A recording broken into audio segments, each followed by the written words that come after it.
우리 옆에 분과 이렇게 인사합시다. 무르익어가는 신앙이 됩시다. 한 번 더 인사합시다. 무르익어가는 신앙이 됩시다. 네, 맥주 감사주의를 맞이하면서 보리의 추수를 기억하여 예배드렸던 것처럼 우리의 삶 가운데 허락하신, 우리의 삶 가운데 예배하신 놀라우신 은혜의 일들이 결실될 수 있는 복된 우리 모든 신앙인이 될 수 있기를 간절히 바랍니다. 그리스도인들이 험한 세상을 살면서 박해도 받고 비난도 받고 여러 가지 각가지의 공격을 받게 됩니다. 그렇지만 우리는 하나님의 허락하신 그 자부심을 가지고 당당히 살아가야 됩니다. 왜냐하면 하나님이 우리의 주인이시고 또한 만물의 주제이시기 때문입니다. 우리는 아무것도 아니지만 하나님께서는 남달리 우리를 선택하시고 구분하셔서 하나님의 백성 삼아 주셨습니다. 우리를 택하셔서 왕같은 제사장의 역할을 감당하게 하신 것입니다. 세상의 나라와 구별된 왕국, 즉 하나님을 임금으로 모시는 왕국을 이루어 놓으시고 그곳에서 우리로 하여금 백성 되게 하시고 그곳에서 하나님의 한량없는 은혜를 누리는 민족 되게 하여 주셨습니다. 이러한 자긍심이 우리 모든 심령들 가운데 있어야 할 것입니다.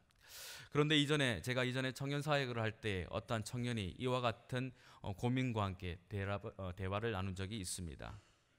그 청년이 자기 친구들에게 질문을 받기를 이 나라에 30% 정도 되는 그리스도인이 있다는 통계를 들었는데 왜 세상은 너희들이 말하는 것처럼 그런 아름다운 세상이 되지 못하느냐라는 질문에 몹시 난처했다고 합니다.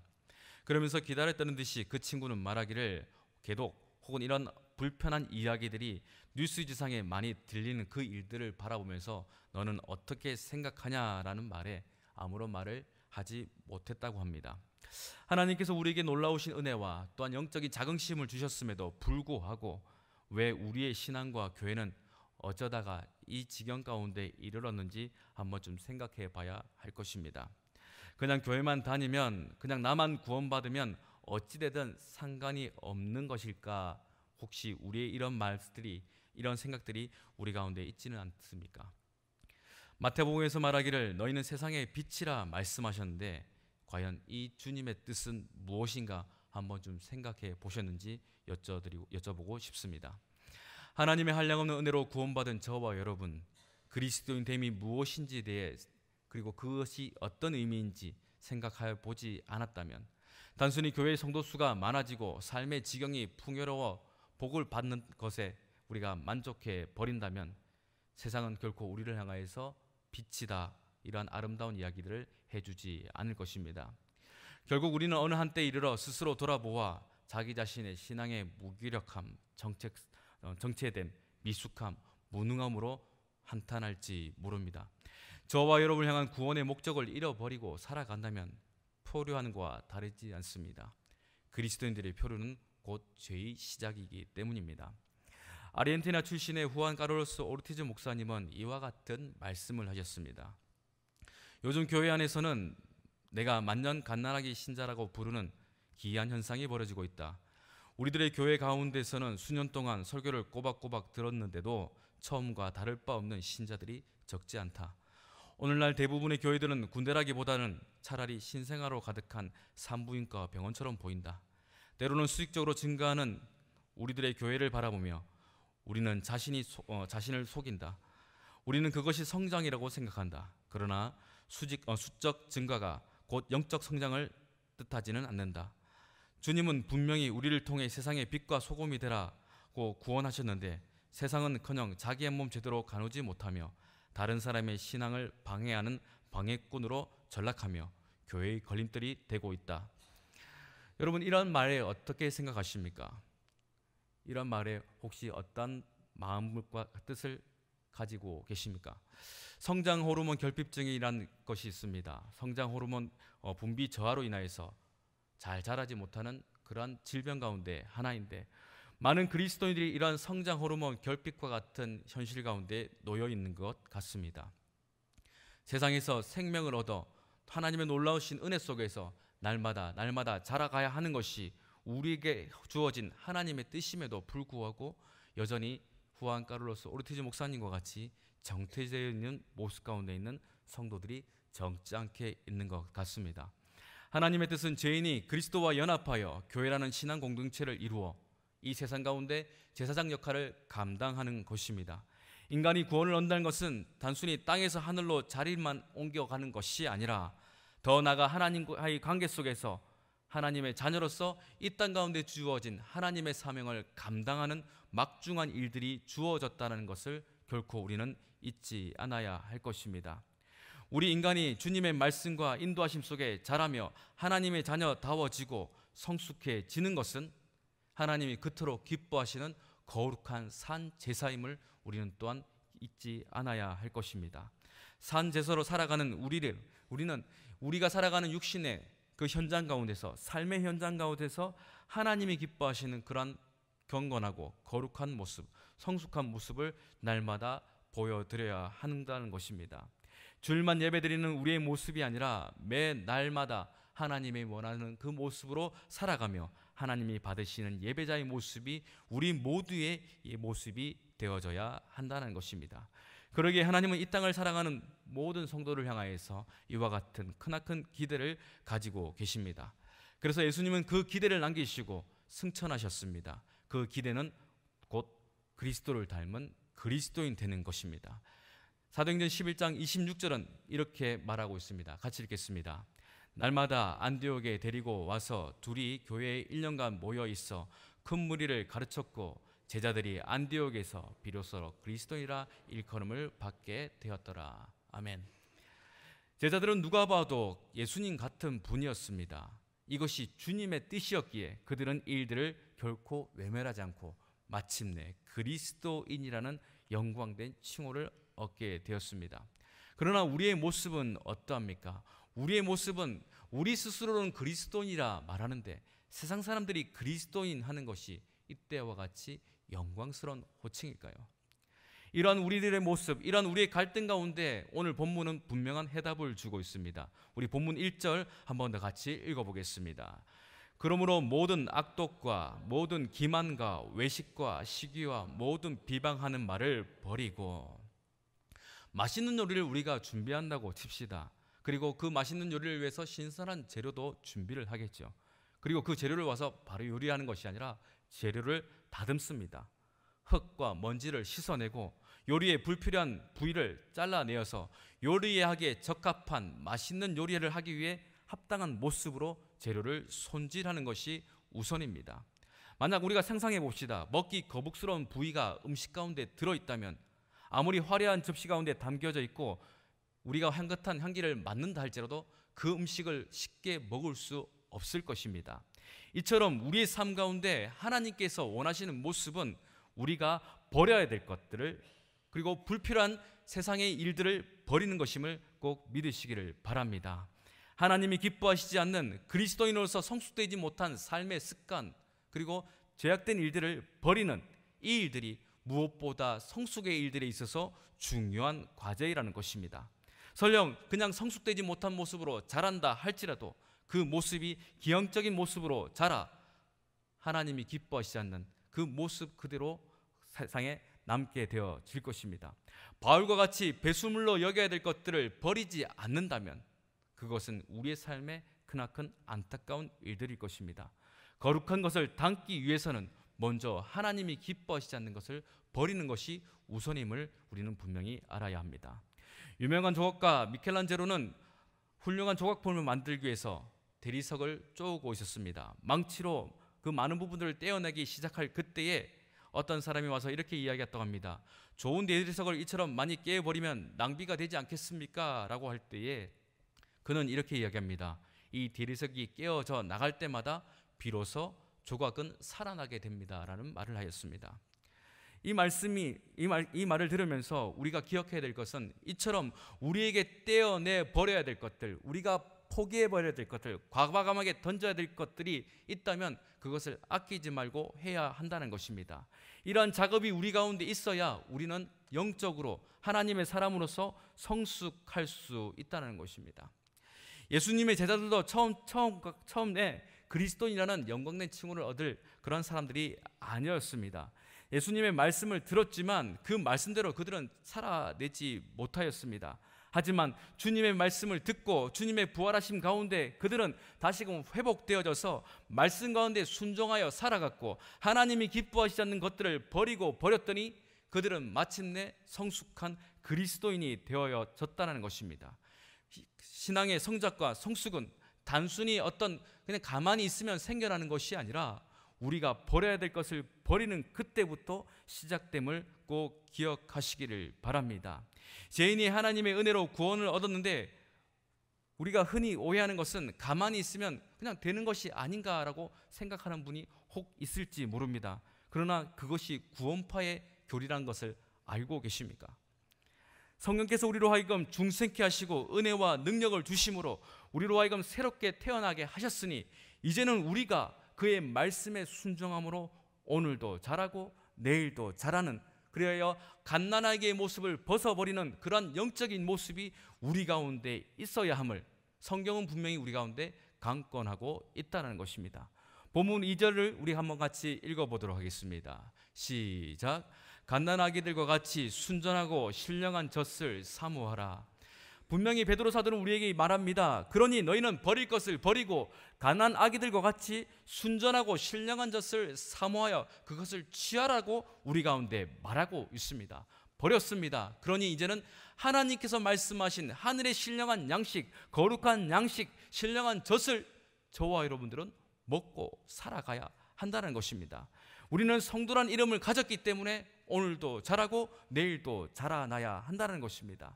하나님이 온전하신 것처럼 우리도 그 온전하심을 쫓아 오늘도 그 주님께서 기뻐하시는 그 장성한 분량에 이르도록 우리는 지속적으로 성숙할 수 있는 그런 영적인 자세가 우리 가운데 있어야 한다는 것입니다. 구원받은 그리스도인이라면 결코 이 일들을 게을리할 수 없습니다. 하나님의 신령한 젖을 먹는 것은 너무나도 당연한 것이고 필요한 것이기에 오늘 이 시간 우리가 이 말씀을 들을 때, 그리고 각자의 삶에서 말씀을 맞이할 때마다 이것이 내게 주신 신령한 젖이라는 것을 기억하면서 그것을 넉넉히 받아들일 수 있는 우리의 모습이 되어져야 한다는 것입니다. 외형적인 성장만 능사가 결코 아님을 우리는 모두가 잘 알고 있습니다. 구원은 곧 성장 가운데 허락되어지는 것입니다. 풍선이 바람에 가득히 채워졌을 때 그것을 견디지 못한다면 터져버리듯이 겉과 속이 같이 성숙하지 못하고 겉만 성숙해져 버리면 언젠간 우리의 삶 또한 이 풍선과 같이 터져버릴지 모른다는 것입니다. 그러니 오늘 이 시간 우리의 삶 가운데 주님의 말씀을 기억하여서 우리 가운데 주시는 그 하나님의 신령한 젖으로 말미암아 우리가 성숙할 수 있는 그 일들 가운데 우리는 나아가야 하는 것입니다.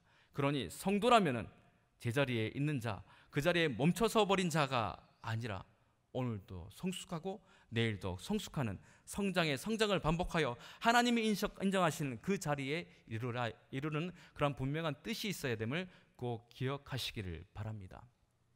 무르익다라는 말을 아실 것입니다. 이것의 사전적 의미는 과일이나 곡식 따위가 충분히 익다, 시기나 일이 지나서 충분히 성숙하다라는 말입니다. 과일나무가 과일을 맺고 때가 이르면 과일이 맛나게 익어가듯이 우리의 신앙 또한 하나님 보시기에 맛나게 익어가야 한다는 것입니다. 덜 익은 감을 먹어보신 적이 있지 않으십니까? 그때 기분이 어떻습니까? 이와 마찬가지로 우리도 때가 이르러 성숙해야 됩니다. 때가 이르러 잘 무르익어야 한다는 것입니다. 그래서 베드로전서 2장 2절의 후반부는 이와 같이 우리 가운데 교훈하고 있습니다. 같이 읽겠습니다. 이는 그로 말미암아 너희로 구원에 이르도록 자라게 하려 함이라. 아멘. 이와 같은 영적인 작업을 통하여서 버릴 것을 버리고 하나님의 신령한 젖으로 우리가 날마다 먹고 사모함을 통하여서 우리에게 허락되어지는, 우리에게 요구되어지는 것, 우리에게 예측되어지는 것은 곧 구원에 이르도록 자라난다는 것입니다. 그러니 지금 이 시간 우리가 이 하나님의 신령한 말씀, 신령한 젖을 먹는 것은 그냥 게을리할 일들이 아니라 내 목숨과 같이, 내 신앙의 생명과 같이 일들을 게을리하지 않고 날마다 작업해야 한다는 것입니다. 구원의 시작만 있고 구원의 과정이 없어 결국 무르익지 못해 낙과해버리는 이 신앙인들의 모습이 결코 우리 사이에, 우리 교회들 가운데 적지 않게 발견되어집니다. 이러한 일들은 바울의 삶 가운데도 분명히 있었습니다. 디모데후서 4장 10절은 이와 같이 이야기합니다. 같이 읽겠습니다.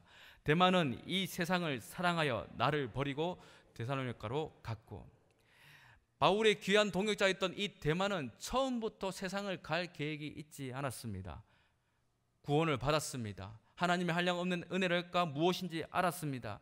그러나 그는 결국 무르익지 못하고 세상을 사랑하여 낙과해 버렸습니다. 우리 주위에 이런 자가 있지는 않습니까? 혹 우리가 그런 삶을 살아가고 있는 것은 아닙니까?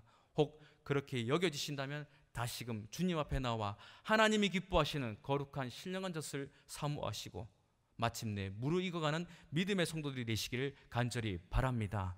결코 우리의 삶 가운데, 우리의 신앙 가운데 중도 하차는 있을 수 없습니다. 그것은 하나님이 가장 슬퍼하시는 일들 중에 하나일 것입니다. 그러니 우리는 중도 하차할 것이 아니라 끝까지 버티고 버티어서 세상에 어떤 환란이 있고 어려움이 있다 하여도 성숙에 이르러 하나님이 원하시는 그런 하나님이 기뻐하시는 아름다운 결실의 모습으로 우리는 마침내 나아가야 할 것입니다. 그러니 이 성숙의 원동력, 우리로 하여금 이 성숙케 하는 원동력이 무엇인지를 3절은 우리에게 분명히 말해주고 있습니다. 본문 3절 같이 읽겠습니다. 너희가 주의 인자하심을 맛보았으면 그리하라. 우리가 읽은 개역성경에는 주의 인자하심으로 번역되는데 이거는 원문상에 보면 주께서 인자하시다라는 의미로 되어 있습니다. 이것을 정리해보면 단순히 주님의 인자하심을 아는 것이 아니라 주께서 인자하신 분이라는 사실을 맛보고 경험한 것을 너희가 알고 있다, 이런 의미라는 것입니다. 즉 이것을 너희가 맛보았으니 라는 의미로, 즉 너희가 경험했으니 알고 있으니 라는 완료형으로 쓰여진 본문입니다. 그러니 저와 여러분들은 지금 이 시간 베드로의 말과 같이 주의 인자하심이 무엇인지를 알고 경험한 구원받은 백성이라는 것을 분명히 선언하고 있다는 것입니다. 우리가 그렇게 선언되어진, 즉 분명히 경험되어진 인생들이기에 우리는 오늘 이 시간 성숙하는 것, 그리고 성장하는 것은 너무나도 당연한 것입니다. 때로는 우리의 삶에 질고와 어려움이 있어서 이 성장의 일들이 좌초될 때도 있습니다. 무뎌질 때도 있습니다. 뒤처질 때도 있습니다. 그럴 때일수록 우리가 기억하는 것, 그럴수록 우리의 마음속에 생각하고 받아들여야 될 것은 다른 것이 아니라 우리를 구원하신 하나님의 사랑, 우리를 구원하신 하나님의 놀라우신 은혜를 다시금 되뇌이며 기억하는 것입니다. 우리의 각자의 삶 가운데 주신 하나님의 은혜가 얼마나 많은지 우리 모두가 다 알고 있지 않습니까? 그러한 은혜들을 세워보고 기억하면서 주님, 다시금 그 은혜로 말미암아 우리가 일어설 수 있도록, 다시금 성숙할 수 있도록, 다시금 성장의 자리에 나갈 수 있도록 우리를 인도하여 주시옵소라고 우리는 기도해야 한다는 것입니다. 여러분, 우리의 삶 가운데 하나님께서 부르신 자비하심과 은혜로우심, 그것은 그 누구도 부정할 수 없을 것입니다. 우리가 지금 이 시간 이 자리에 나와 하나님을 예배하는 것, 그것은 하나님의 은혜의 결과란 사실 결코 부정할 수 없을 것입니다. 그러니 오늘 이 시간 우리는 성숙하는 그 일들에 있어서, 무르익어가는 그 일들에 있어서 결코 우리는 뒤처질 수 없습니다. 더 나아가 하나님은 우리를 무르익어가는 신앙을 넘어서서 이제는 강하고 담대한 영적인 용사로 세워가길 원하고 계심을 잊지 않으시길 바랍니다. 병약한 사람을 결코 이 세상의 전쟁 가운데, 이 영적인 전쟁 가운데 결코 내보낼 수 없습니다. 아무리 승리가 정해진, 그리고 승리가 예측되어진 전쟁이라 할지라도 준비되지 않은 어린아이를 결코 보낼 수 없습니다.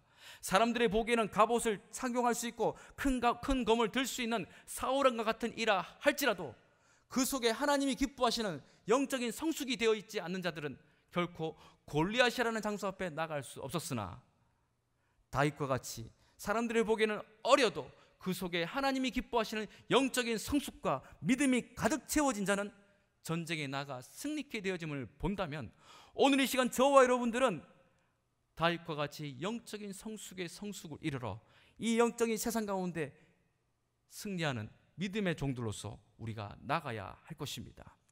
요한계시록을 통하여 우리에게 얘기되어진 신앙의 여정이 무엇입니까? 이기고 또 이김입니다. 그러나 이 이김의 공식, 그냥 가만히 있으면 허락되어지는 것이 아니라 하나님의 말씀과 같이 이기고 또 이기기 위하여 우리는 날마다 성장하고 또한 성숙하는 그러한 성화의 과정이 우리 가운데 있어져야 한다는 것입니다.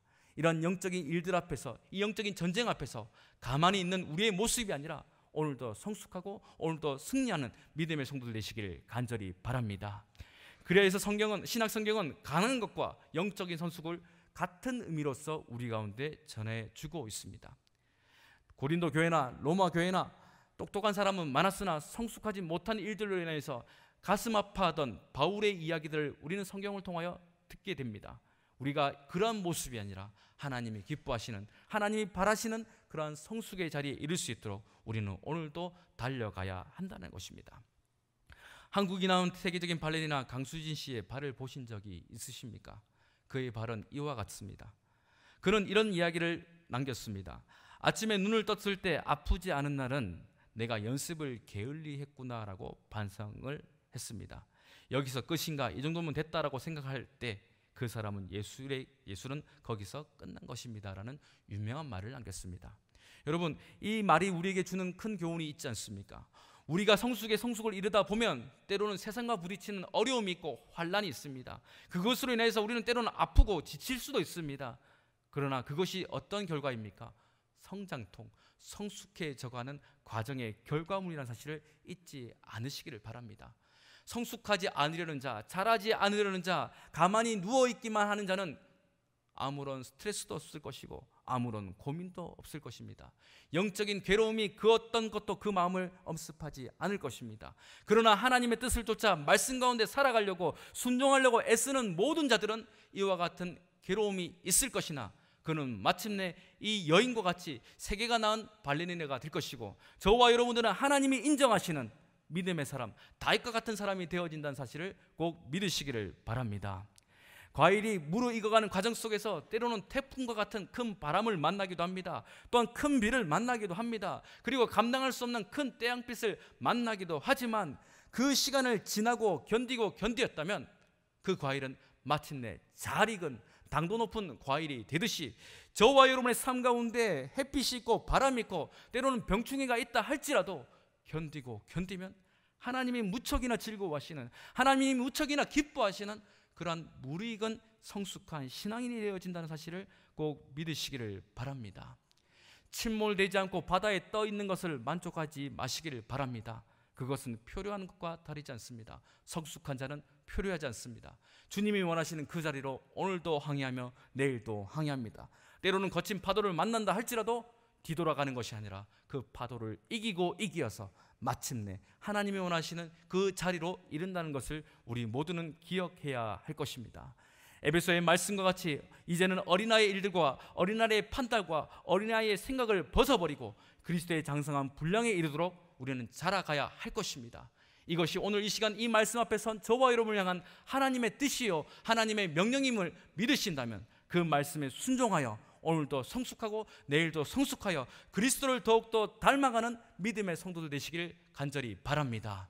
이러한 믿음의 고백으로 이 전을 나가 저 세상을 나간다면 저와 여러분의 삶 가운데는 기필코 승리가 있을 것이며 기필코 하나님이 기뻐하시는 무리그가는 아름다운 영적인 열매가 우리 가운데 가득히 채워질 것입니다.